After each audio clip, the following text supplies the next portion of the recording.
Другата кайма, която направихме, втората кайма е риба тилапия, патеши глави, овесени ядки и тиква. Пак са по килограм пакетите, саламчета. За тези, които не знаят, тилапията е страшно богата риба на белтъчини. По-богата е даже и от сьомгата.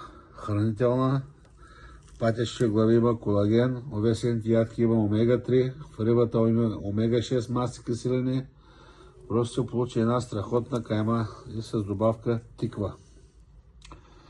Така че телефоните са отдолу за заявки на номера, обаждайте се, поръчвайте си, събота неделя доставяме.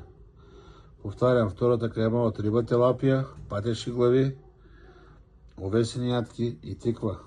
Пакетирана под формата на салам и 1 кило. Това е от Варна. 2 каймички, мисля, че добре се представяме.